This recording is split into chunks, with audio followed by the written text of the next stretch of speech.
প্রত্যেকটা মানুষের জন্য তার দেশের সম্পদ তার কাছে আমানত। প্রত্যেকটা মানুষের জন্য তার দেশের সম্পদ, দেশের সৌন্দর্য তার কাছে আমানত।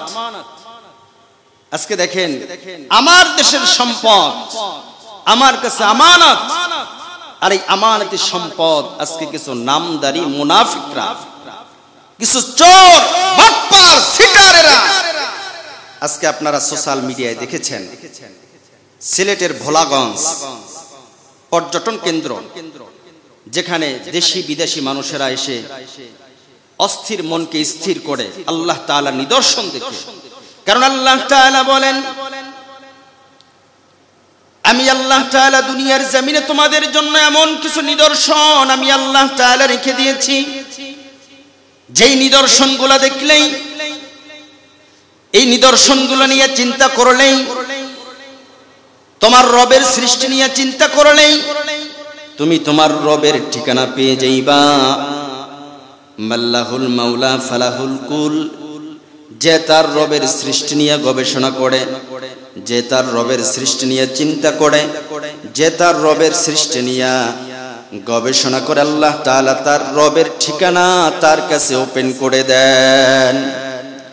আজকের সেই সম্পদগুলো আল্লাহ তাআলার নিয়ামত, সাদা পাথর, সেই সাদা পাথরগুলো রাতের আধারে চোরের দল, ডাকাতের দল সেই সাদা পাথরগুলো সরায়া বিক্রি করে দিছে, পাচার করে দিছে। যারা এই দেশের সম্পদ পাচার করে অন্য দেশে পাঠায়, যারা এই দেশের সম্পদের আমানতের খেয়ানত করে, আমি মনে করি তাদের এই দেশে থাকার মতো কোনো যোগ্যতা নাই, তারা এই দেশের কোনো লোকই না।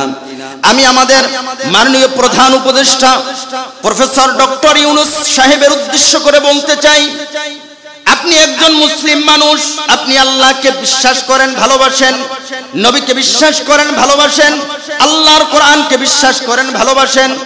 আপনি আমাদের ভালোবাসার শ্রদ্ধার পাত্র ডক্টর ইউনূস সাহেবকে আমি বলতে চাই, আজকে আমাদের এই বর্তমান সিচুয়েশনে, বর্তমান সমাজের যেভাবে চোর, বাটপার, সিটার, লুটতরাজ, ধর্ষণ যেভাবে বেড়ে গেছে, একটা দর্শককে আর একটা চোরকে আপনি আপনার সংসদ ভবনের ভিতরে নিয়ে আপনি একটা চোরের বিচার করেন আর একটা দর্শনের বিচার করেন, আল্লাহর কসম, আল্লাহর কসম, আল্লাহর কসম, আল্লাহর কসম, একটা চোরের বিচার যদি ওপেন হয় কোরআন ও সুন্নাহর আলোকে, একটা ধর্ষণকারীর বিচার যদি কোরআন ও সুন্নাহর আলোকে সংসদে হয়, এই সমাজ থেকে চোর দূর হয়ে যাবে, বাটপার দূর হয়ে যাবে। একটা দর্শনের বিচার যদি আজকে সংসদ ভবনে ওপেন হয়, এই সমাজ থেকে দর্শনকারী দূর হয়ে যাবে, এই সমাজে কোনো দর্শনকারী থাকবে না, সমাজে কোনো লুটতরাজ থাকবে না, সমাজে কোনো চোর, বাটপার, সিটার থাকবে না। আমি মাননীয় প্রধান উপদেষ্টা প্রফেসর ডক্টর ইউনূস সাহেবকে বলবো, একজন চোরের বিচার করেন, একজন দর্শকের বিচার করেন, একজন বেবিচারের বিচার করেন, আগামীর বাংলাদেশ সোনার বাংলাদেশে পরিণত হয়ে যাবে। আর যারা আমাদের এই দেশের সম্পদকে, যারা দেশের সম্পদকে ভক্ষণ করতে চায়, যারা দেশের সম্পদ অন্য জায়গায় পাচার করে, তারা দেশের সুনাগরিক না, তারা দেশের কুনাগরিক, তারা দেশের কুনাগরিক। দেশ প্রেম বলতে তাদের ভিতরে কিছুই নাই, দেশের ভালোবাসা তাদের ভিতরে নাই, দেশের মোহাব্বত তাদের ভিতরে নাই। যার ভিতরে দেশের মোহাব্বত, দেশের ভালোবাসা নাই, তার ভিতরে ঈমান নাই।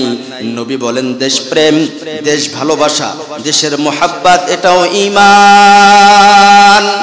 আর যার ভিতরে ঈমান নাই, পয়গম্বর বলেন, লা ঈমানা মাল্লা আমানাতাহু, যার ভিতরে আমানতদারিতা নাই, তার ভিতরে ঈমান নাই। যে দেশের সম্পদ রক্ষা করতে পারে না, তার ভিতরে আমানতদারি নাই। আর যে আমানতের খেয়ানত করে সে মুনাফিক, যে আমানতের খেয়ানত করে সে মুনাফিক। যার ভিতরে আমানতদারিতা নাই, তার ঈমান নাই। এজন্য আমি আমাদের রাষ্ট্রীয় যারা দায়িত্বশীল আছেন তাদের কাছে বলতে চাই, XYZ যেই হোক, আমার দেশের সম্পদ আমার কাছে আমানত, এই আমানতের খেয়ানত যে করবে প্রকাশ্যে তার বিচারের আওতায় তাকে আনতে হবে, সে যেই দলেরই হোক। যদি একজন আসামিকে বিচারের কাঠগড়ায় দাঁড় করানো যায়, আগামীকাল থেকে আর কোনো চোর বাটপার, আগামীকাল থেকে আর কোনো দর্শনকারী বাংলার জমিনে নতুন করে মাথা উঁচু করে দাঁড়াতে সাহস পাবে না।